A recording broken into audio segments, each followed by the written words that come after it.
சிந்தாமணி திட்டத்துல இங்க வசமா மாட்டிக்கிட்ட விஜயாவோ ரொம்ப மனசு குழப்பத்தோட அந்த கோவில்ல இந்த மாதிரி அந்த சாமியாடி பொம்பளை சொன்னது நடக்குமோ அப்படின்னு ஒருவித மனக்குழப்பத்தோட நேரா வீட்டுக்கு விஜயா வராங்க. வந்த விஜயாவை பார்த்ததும் இங்க மீனா இருந்துகிட்டு, அத்தை வாங்க அத்தை, காஃபி போட்டு கொண்டு வரட்டுமா அப்படின்னு சொல்லிட்டு இங்க மீனா கேட்க, ஒன்றும் தேவையில்லை. ஆமா, நீ இன்னமும் இந்த வீட்டை விட்டு போகலையா? என் புருஷனை உயிரோட கொன்னுட்டு என்னோட தாலியை அறுத்து கடாசிட்டு தான் அதுக்கப்புறம் நீ இந்த வீட்டை விட்டு போக போறியா அப்படின்னு சொல்லிட்டு விஜயா பேச, உடனே மீனாவோ, அத்தை என்ன அத்தை இப்படி எல்லாம் பேசிக்கிட்டு இருக்கீங்க? நீங்க கூட்டிட்டு வந்த அந்த சாமியாடி பொம்பளை வந்து சொன்னது எல்லாமே பொய்யா தான் இருக்கும் அத்தை. நான் எங்க வீட்டுக்கு போயிருந்தேன். எங்க அம்மா ஒரு சாமியாரை கூப்பிட்டு அவங்க கிட்ட ஜோசியம் கேட்டிருந்தாங்க. அப்போ அவரு என்ன கோவில்ல விளக்கு ஏத்துனா கண்டிப்பா உங்களுக்கு நல்லது நடக்கும். அது மட்டும் இல்லை, உங்களோட தாலி பாக்கியம் நீண்ட நாள் ஆயுள் முழுக்க இருக்கும் அப்படின்னு சொல்லிட்டு அந்த சாமியார் சொன்னாரு. நீங்க தேவையில்லாத மனசுல எதையோ போட்டு குழப்பிக்காதீங்க அத்தை அப்படின்னு சொல்லிட்டு இங்க மீனா சொல்ல, அடச்சி வாய மூடு. நீ இந்த வீட்டை விட்டு போகாம இருக்கிறதுக்கு என்னமோ ஜோசியம் அது எதுன்னு பேசிக்கிட்டு இருக்க. இங்க பாரு, இது என் வீடு. இந்த வீட்டுல யாரு இருக்கணும் இருக்க கூடாதுன்னு நான் தான் முடிவு எடுக்கணும். முதல்ல இந்த வீட்டை விட்டு வெளியே போடி அப்படின்னு சொல்லிட்டு இங்க விஜயா அங்க மீனாவை பயங்கர கோபத்தோட பேசிக்கிட்டு இருக்க. ரூமுக்குள்ள இருந்த ரவி அங்க முத்துக்கு ஃபோன் பண்ணி, டேய் எங்கடா இருக்க, சீக்கிரமா வீட்டுக்கு வா. இங்க அம்மா ரொம்ப கோபத்தோட வந்து அண்ணிய வீட்டை விட்டு துரத்துறதுலே இருக்காங்க. நீ எங்க இருக்க அப்படின்னு சொல்லிட்டு ரவி முத்துவுக்கு ஃபோன் பண்ண, டேய் நான் பாட்டியை கூட்டிட்டு வந்துட்டு இருக்கேன்டா. அவங்க லீவுக்கு இங்கே வரதா சொல்லியிருந்தாங்களே, அதனால தான் இதோ இன்னும் கொஞ்ச நேரத்தில் வந்துடுறேன். நீ ஃபோனை வை, அங்கே மீனாவை பத்திரமா பார்த்துக்க அப்படின்னு சொல்லிட்டு எங்கள் முத்து ஃபோனை வச்சுட்டு கொஞ்ச நேரத்தில் முத்துவும் பாட்டியும் நேராக அங்கே விஜயாவோட வீட்டுக்கு வராங்க. மீனா ஒரு ஓரமாக அழுதுகிட்டு நின்றுக்கிட்டு இருக்கிறத பார்த்ததும் இங்கே முத்து வேக வேகமாக போய், மீனா என்ன மீனா, என்ன ஆச்சு? இப்போ எதுக்காக இப்படி அழுதுகிட்டு இருக்க? அங்கே பாரு பாட்டி வந்திருக்காங்க அப்படின்னு சொல்லிட்டு முத்து சொல்ல, இங்கே மீனா பாட்டியை பார்த்ததும் வேக வேகமாக ஓடி போய் பாட்டியை கட்டி பிடிச்சிக்கிட்டு அழ ஆரம்பிக்கிறாங்க. என்னம்மா மீனா, எதுக்காக இப்படி அழுதுகிட்டு இருக்க? நான் வந்தாலே எப்பவும் நீ சந்தோஷமா தானே என்கிட்ட வந்து பேசுவ. இப்போ என்னாச்சு? என்ன இவ ஏதாவது திட்டுனாளா அப்படின்னு சொல்லிட்டு அங்கே பாட்டி கேட்க, உடனே விஜயா இருந்துக்கிட்டு, ஆமாம் எனக்கு வேற வேலை இல்லை பாருங்க. ஒரு சாமியாடி பொம்பளைய கூட்டிட்டு வந்தேன். இவ இந்த வீட்டில் இருந்தா கண்டிப்பா என் தாலி பாக்கியம் நிலைக்காதுன்னு சொல்லி அவங்க சொல்லியிருந்தாங்க. இவளை இந்த வீட்டை விட்டு போடினா என்னமோ போக மாட்டேன்னு இங்கே பிடிவாதமா இருக்கா. நீங்களே கேளுங்க அத்தை, உங்க பையனுக்கு ஏதாவது ஆனா உங்களுக்கு பரவாயில்லையா சொல்லுங்க. அந்த சாமியாடி பொம்பளை சொல்லிட்டு போனதுலேருந்து என் மனசுக்கு அப்படியே கஷ்டமா இருக்கு. என்ன பண்றதுன்னே தெரியல அப்படின்னு சொல்லிட்டு இங்க ரொம்பவுமே பதட்டத்தோட விஜயா பாட்டி கிட்ட பேச, அடைச்சி வாய மூடு, நீயும் ஒரு பொம்பளை தானே. இப்படி மீனாவை காயப்படுத்துறதுல உனக்கு அப்படி என்ன சந்தோஷமா இருக்கு? ஏதோ ஒரு சாமியாடி பொம்பளை எதிர்காலத்துல நடக்க போறத சொல்லிச்சான். இந்த அம்மா வந்து கேட்டுக்கிட்டு வந்த மருமகளை வீட்டை விட்டு துரத்துறதான். இதெல்லாம் எந்த வீட்டிலடி இந்த கூத்தெல்லாம் நடக்கும்? நீ பண்ற மாதிரி அட்டூழியம் எங்கேயுமே நடக்காது அப்படின்னு எங்க பாட்டி சொல்ல, உடனே மீனா அழுதுகிட்டு இருக்கிறத பார்த்ததும் இங்க விஜயா இருந்துகிட்டு, என்ன இவங்களை கூட்டிட்டு வந்து வக்காலத்து வாங்கலான்னு சொல்லிட்டு உன் புருஷங்கிட்ட சொல்லி கூட்டிட்டு வந்துறியாக்கம். யாரு என்ன பேசினாலும் சரி, நான் கண்டிப்பா உன்னை இந்த வீட்டை விட்டு துரத்தாம நான் விடவே மாட்டேன். போடி வெளியே போன்னு சொல்றேன்ல அப்படின்னு சொல்லிட்டு விஜயா பேசிக்கிட்டு இருக்க. அதே நேரம் அண்ணாமலைய ஒருத்தர் கைத்தாங்களா கூட்டிட்டு வராரு. வந்தவரோ இங்க காலிலையும் தலையிலையும் கட்டு போட்டு இருக்கிறத பார்த்ததும் விஜயா பதறி போய், என்னங்க என்னாச்சுங்க அப்படின்னு சொல்லிட்டு பதட்டத்தோட கேட்க, இங்க அண்ணாமலை இருந்துக்கிட்டு, அதெல்லாம் ஒன்றும் இல்லை, கொஞ்சம் தடுக்கி கீழே விழுந்துட்டேன், மற்றபடி ஒன்றும் ஆகலை அப்படின்னு சொல்லிட்டு அங்கே அண்ணாமலை சொல்ல, அண்ணாமலைக்கு அடிபட்டிருக்கிறத பார்த்ததும் இங்கே முத்து பாட்டின்னு எல்லாருமே பதறி போய் என்னாச்சு ஏதாச்சுன்னு கேட்க, இங்கே விலாவரியா சொல்ல, உடனே விஜயா இருந்துக்கிட்டு, போதும் அத்தை, உங்க பிள்ளைக்கு அடிபட்டு வந்திருக்கு. அந்த சாமியாடி பொம்பளை சொல்லிட்டு போனது எல்லாமே உண்மைதான். இவ இந்த ராசி கட்டவ வீட்டில் இருக்கிறதுனால தான் இப்போ என் புருஷனுக்கு இந்த நிலைமை ஆயிருக்கு. என்னங்க நீங்களாவது சொல்லுங்க, இவளை இந்த வீட்டை விட்டு போக சொல்லுங்க அப்படின்னு சொல்லிட்டு விஜயா சொல்ல, உடனே அண்ணாமலை இருந்துக்கிட்டு, இங்க பாரு, அடிப்படணும்னு விதி இருந்தா கண்டிப்பா அடிப்படதான் செய்யும். அதுக்காக மீனாவெல்லாம் நீ குறை சொல்லிக்கிட்டு இருக்காத.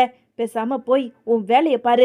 மீனா போய் கொஞ்சம் சுடு தண்ணி இருந்தா எடுத்துட்டு வாமா அப்படின்னு அண்ணாமலை சொல்ல, ஏய் இங்க பாரு, அந்த கிச்சனுக்குள்ள போய் ஏதாவது வேலை செய்யணும்னு நினைச்சேன்னு வச்சுக்கோ, உனக்கு அவ்வளவுதான் மரியாதை. என் புருஷனுக்கு என்ன பண்ணி கொடுக்கணும்னு எனக்கு தெரியும். நீ முதல்ல வீட்டை விட்டு வெளியே போடி. நீ இதுக்கு மேல இருந்தனா நான் மனுஷியாவே இருக்க மாட்டேன் சொல்லிட்டேன் அப்படின்னு விஜயா வாய்க்கு வந்த மாதிரி அங்க மீனாவை சொல்லிக்கிட்டு இருக்க. வந்த கோவத்துக்கு பாட்டியோ விஜயாவை ஓங்கி ஒரு அறை கொடுக்குறாங்க. நானும் வந்ததுல இருந்து பாத்துக்கிட்டு இருக்கேன். ஏதோ மீனாவை ஒரு வேலைக்காரி மாதிரி இந்த வீட்டை விட்டு போன்னு சொல்லிக்கிட்டு இருக்க. என்ன, மீனா ஒன்று இந்த வீட்டு வேலைக்காரி கிடையாது, இந்த வீட்டு மருமக. அதை மனசுக்குள்ள நினச்சிக்கிட்டு பேசு. ஆமாம், எந்த சாமியாடி பொம்பளை அது? என்னமோ எதிர்காலத்தில் நடக்கிறத போய் இப்போ சொல்கிறாங்கன்னு சொல்கிற. ஆமாம், யார் அது? எங்கே போய் பார்த்துட்டு வந்த? எனக்கு இப்போ தெரிஞ்சாகணும். ஏண்டா அண்ணாமலை, கண்ட சாமியாடி பொம்பளைங்களையும் வீட்டுக்குள்ளே விட்டுட்டு இப்படி வீட்டையே ரெண்டாக்கிட்டு போகிற அளவுக்கு தான் நீ பாப்பியா? ஏய், யாருடி அவ? எந்த சாமியாடி பொம்பளை அப்படின்னு சொல்லிட்டு அங்கே பாட்டி கேட்க, அத்தை உங்களுக்கு தெரியாது, அவங்க ரொம்ப பவர்ஃபுல், சக்தி வாய்ந்தவங்க. இன்னைக்கு காலையில் கூட நான் போய் கோவிலில் பார்த்தேன். அவங்க கிட்ட வந்த பக்தர்கள் எல்லாருமே நீங்கள் சொன்னது அப்படியே நடந்துச்சுன்னு சொன்னாங்க. ஒருத்தர் 2 பேர் இல்லை, 10-15 பேர். அப்போ அவங்க சொல்றதெல்லாம் பொய்யா அத்தை? நீங்களே சொல்லுங்க அப்படின்னு சொல்லிட்டு விஜயா சொல்ல, அடைச்சி வாய முடு. ஆமா, எந்த கோயில் அது அப்படின்னு சொல்லிட்டு எங்க பாட்டி கேட்க, உடனே அங்க இருந்த விஜயாவோ, அது வந்து பக்கத்துல இருக்க துர்க்கை அம்மன் கோவில், அங்கதான் சிந்தாமணி சொல்லிச்சுன்னு சொல்லிட்டு அந்த சாமி அடிக்கிட்டு நாங்க போனோம். அங்க பார்த்தா அப்படின்னு சொல்லிட்டு விஜயா சிந்தாமணியை பத்தி பேச, உடனே அங்க இருந்த முத்துவுக்கு சந்தேகம் வருது.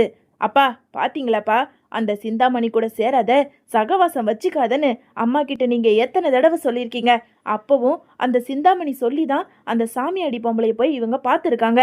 இதுல இருந்து தெரியலையாப்பா, இதுல ஏதோ ஒரு பெரிய திட்டம் இருக்குன்னு அப்படின்னு சொல்லிட்டு முத்து சொல்ல, உடனே அங்க இருந்த அண்ணாமலைக்கோ கோபம் வந்து, ஏய் விஜயா, உன்னை அந்த சிந்தாமணி கிட்ட பழகாத பேசாதன்னு எத்தனை தடவை சொல்லியிருக்கேன். என் வார்த்தையை நீ மதிக்கல, அப்படிதானே? ஐயோ, அப்படிலாம் இல்லைங்க. யதார்த்தமா வீட்டில் பூஜை நடக்கட்டுமேன்னு சொல்லிட்டு நான் சிந்தாமணி கிட்ட ஒரு சாமியாடியை கேட்டேன்.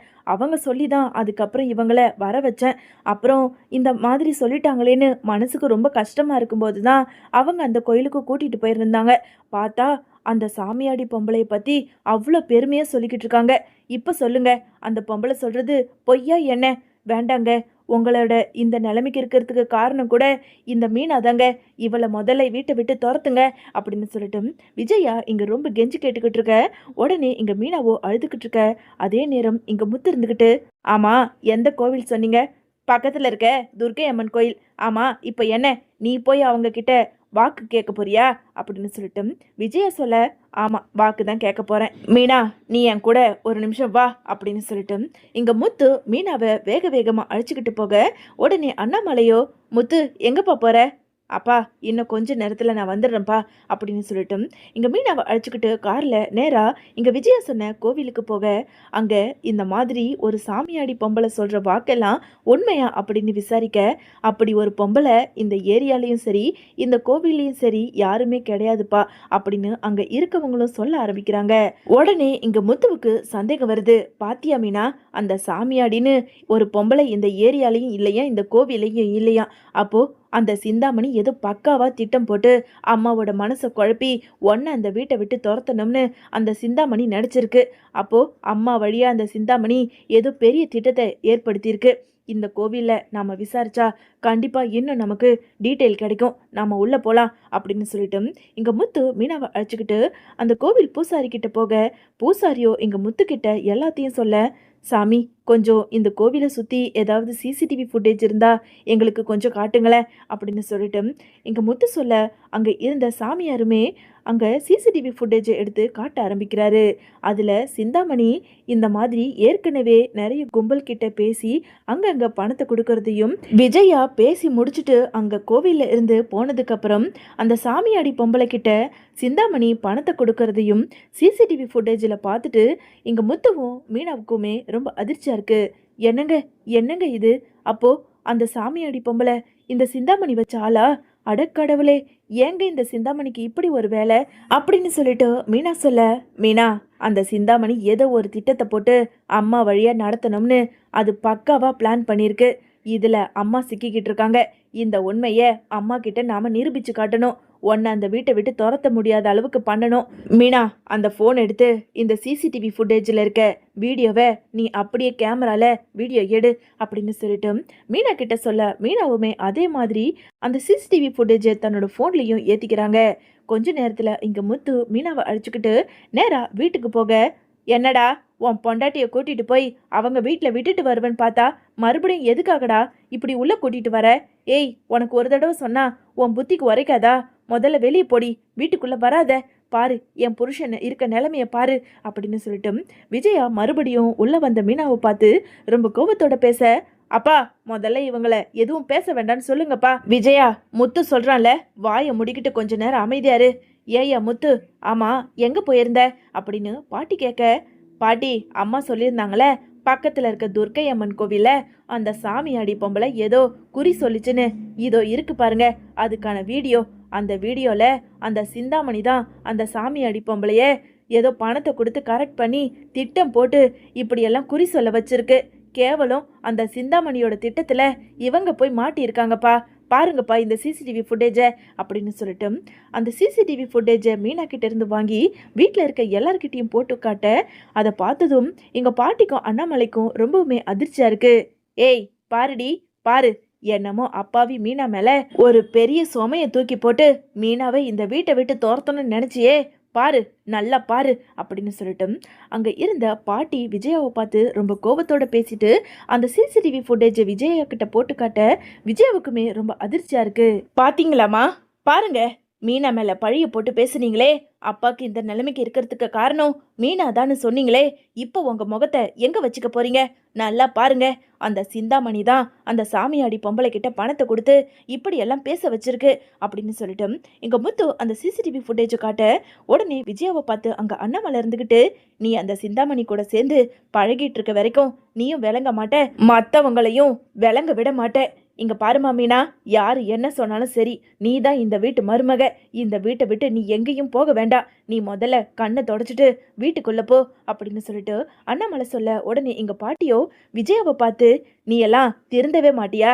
நல்லவங்க கூட பழக்கத்தை வச்சுக்கவே மாட்டியா? இந்த குடும்பத்தை ரெண்டா ஆக்காம விட மாட்டியா அப்படின்னு சொல்லிட்டு விஜயாவை பாட்டி நல்லாவே வெளுத்து வாங்குறாங்க.